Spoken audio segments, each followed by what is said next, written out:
Hello दोस्तों, फिर से स्वागत है आपका अपने चैनल कुंज भारद्वाज फैमिली में।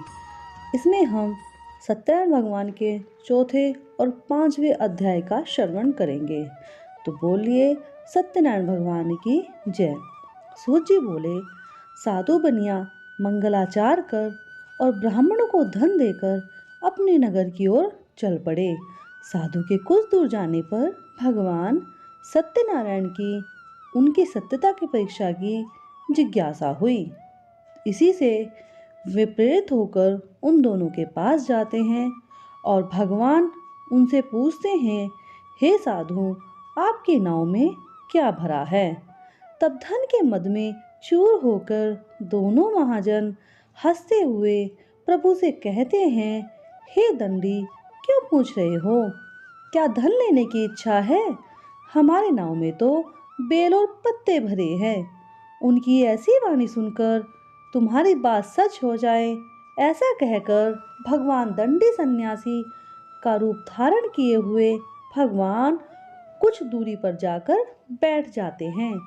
दंडी के चले जाने पर नित्य क्रिया करने के बाद उठी हुई नाव को देखकर साधु अत्यंत आश्चर्य में पड़ जाते हैं और नाव में सच में बेल और पत्ते देखकर मूर्छित होकर पृथ्वी पर गिर जाते हैं। जब उन्हें होश आती है तो वे वाणिज्यपुत्र चिंतित हो गया। अब उनके दामाद ने उनसे कहा, आप शोक क्यों करते हो? दंडी के श्राप ने ही ये सब किया है। इस स्थिति में चाहे तो सब कुछ वे ही कर सकते हैं। आप संयम रखें, अतः हमें उनकी शरण में जाना चाहिए, वही मन की इच्छा पूर्ण करेंगे। दामाद की बात सुनकर वह साधु बनिया उनके पास गया और वहां दंडी को देखकर भक्ति पूर्वक प्रणाम किया और कहने लगे, आपके सम्मुख मैंने जो कहा वह असत्य था। आप मेरे अपराध को क्षमा कर दीजिए। ऐसा कहकर बार बार प्रणाम करके वह महान शोक से आकुल हो गया। दंडी ने उसे रोता हुआ देखकर कहा, अरे मूर्ख, रो मत, मेरी बात सुनो। मेरी पूजा से उदासीन होने के कारण मेरी आज्ञा से ही तुम्हें बार बार दुख प्राप्त हो रहा है। भगवान की वाणी सुनकर उनकी स्तुति करने लगे। साधु ने कहा, हे प्रभु, यह आश्चर्य की बात है क्या? आपकी माया को तो मोहित होने के कारण ब्रह्मा आदि भी देवता भी नहीं जान पाते। फिर हम तो मूर्ख हैं, आपकी माया से मोहित होने पर हम कैसे जान सकते हैं? हे प्रभु, आप हम पर प्रसन्न हो जाइए। मैं अपनी संपत्ति के अनुसार ही आपकी पूजा करूंगा। मैं आपकी शरण में आया हूँ। मेरी जो नौका उसे पुनः धन से भर दीजिए और प्रभु मेरी रक्षा कीजिए। उस बनिए की भक्ति पूर्वक वाणी सुनकर भगवान जनार्दन संतुष्ट हो गए। भगवान हरि उसे अभिष्ट वर प्रदान करके वहीं अंतर्ध्यान हो गए। इसके बाद वह साधु अपनी नौका में चढ़ा।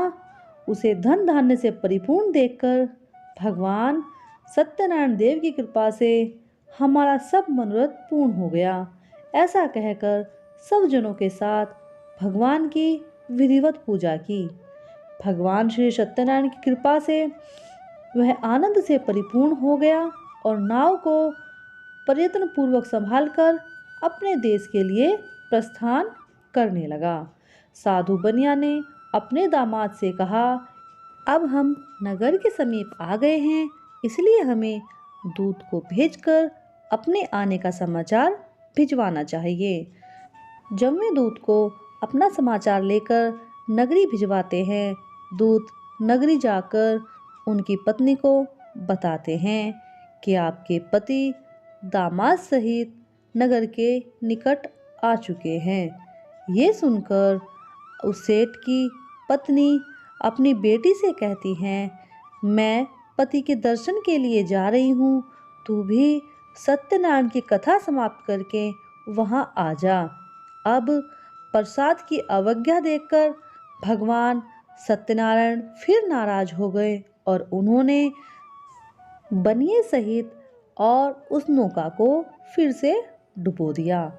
अब नौका को डूबा देखकर बनिए की पत्नी दुखी होकर रोने लगी और जो लीलावती प्रसाद की अवज्ञा करके आई थी, अपने पति को न देखकर वह भी रोती हुई विलाप करने लगी।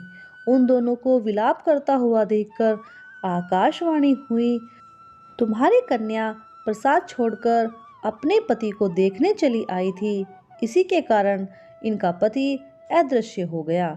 यदि घर जाकर वह प्रसाद ग्रहण करेगी तो पुनः उसका पति सही हो जाएगा। अब ऐसी आकाशवाणी सुनकर लीलावती घर जाती है और प्रसाद ग्रहण कर कर जैसे ही आती है, नाव पुनः ऊपर आ जाती है। अब लीलावती और उसकी माँ अपने पतियों को देखकर खुश हो जाती है और अब बनिए की पत्नी अपने पति से कहती है कि अब विलंब न करें, हमें घर चलना चाहिए। उनकी बात सुनकर वाणिज्य संतुष्ट हो जाता है और विधि विधान से भगवान सत्यनारायण की पूजा करके धन व बंधु बांधवों के साथ अपने घर पहुंचकर पूर्णिमा और संक्रांति को लगातार सत्यनारायण का पूजन करता है और इस लोक में सुख भोग कर अंत में वैकुंठ धाम को चला जाता है। बोले सत्यनारायण भगवान की जय। सूत जी बोले, श्रेष्ठ मुनियों, अब मैं इसके बाद 5वीं कथा कहूँगा, आप सुने। अपनी प्रजा का पालन करने में तत्पर तुगध्वज नाम का एक राजा था। उसने सत्यदेव के प्रसाद का परित्याग करके बहुत दुख उठाया।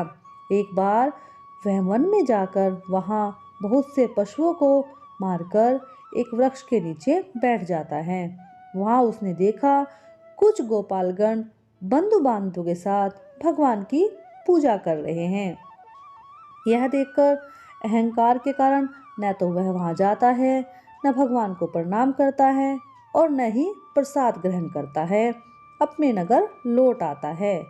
इधर प्रसाद का परित्याग करने के कारण उसे बहुत दुख होता है। उसका सारा धन धान्य, पुत्र आदि सब नष्ट हो जाते हैं। राजा ने मन में निश्चय किया कि अवश्य ही ये भगवान के सत्यनारायण ने किया है, इसलिए मुझे वहां जाना चाहिए जहाँ श्री सत्यनारायण का पूजन हो रहा है। ऐसा मन में विचार करके वह फिर उन गोपालगणों के पास आता है। उनसे गोपालगणों के साथ भक्ति पूर्वक सत्यनारायण की पूजा करता है और भगवान का प्रसाद ग्रहण करता है, जिसके प्रभाव से वह पुनः धन वह पुत्रों से संपन्न हो जाता है और इस लोक में सभी सुख भोग कर अंत में वह भी वैकुंठ धाम को चला जाता है। सूत जी कहते हैं, जो व्यक्ति इस दुर्लभ श्री सत्यनारायण का व्रत को करता है, पुण्यमयी फलदायिनी भगवान की कथा से भक्ति पूर्वक सुनता है, श्री सत्यनारायण भगवान उसके धन्य धन्य आदि के भंडार भर देते हैं। दरिद्र धनवान हो जाता है, बंधन में पड़ा हुआ व्यक्ति बंधन से मुक्त हो जाता है। इसमें संचय नहीं है। इस लोक में वह सभी सुख भोग कर अंत में वैकुंठ धाम चला जाता है। हे ब्राह्मणों, इस प्रकार मैंने आप लोगों को भगवान सत्यनारायण का व्रत बतलाया, जिसे करके मनुष्य सभी लोकों से मुक्त होकर कलयुग में भगवान सत्यदेव की पूजा का विशेष फल पाता है। भगवान विष्णु को कुछ लोग काल, कुछ संचय, सत्य ईश व सत्यदेव सत्यनारायण के नाम से जानते हैं। अब विष्णु ही मनोरथों को पूर्ण करते हैं। अब भगवान सत्यनारायण का व्रत किसने किया और उन्हें अगले जन्म में उनका क्या हुआ, मैं तुम्हें बतलाता हूँ। महान प्रज्ञा संपन्न सदादत्त नाम का जो ब्राह्मण था, वह सत्यनारायण के व्रत के प्रभाव से दूसरे जन्म में सुदामा नामक ब्राह्मण हुए। इस जन्म में श्री कृष्ण का ध्यान करके उन्होंने मोक्ष पाया। जो लक्कड़हारा था वह राजा हुआ और अगले जन्म में उसने भगवान श्री राम की सेवा करके मोक्ष पाया। जो महाराज उल्कामुख दूसरे जन्म में राजा दशरथ हुए, जिन्होंने श्री रंगनाथ जी की पूजा करके वैकुंठ धाम को प्राप्त हुआ। अब इसी प्रकार धार्मिक सत्यवती साधु सत्यवत के प्रभाव से अगले जन्म में मोरध्वज नामक राजा हुआ। उसने आरे से चीरकर अपने पुत्र की देह को भगवान विष्णु को अर्पित कर मोक्ष प्राप्त किया। महाराजा तुंगध्वज नाम का जो राजा था मनु हुए और भक्त वत संबंधी संपूर्ण कार्य का अनुष्ठान करके वैकुंठ को प्राप्त हुए। तो जो गोपालगण थे वे सभी जन्मांतर में ब्रजमंडल में निवास करने वाले गोपी हुए और उन्होंने गोलोक को प्राप्त किया। तो दोस्तों, ये थी संपूर्ण सत्यनारायण भगवान की व्रत कथा। अगर आपको अच्छी लगी हो तो प्लीज़ लाइक, शेयर और सब्सक्राइब कीजिए और जुड़े रहिए कुंज भारद्वाज फैमिली के साथ। धन्यवाद।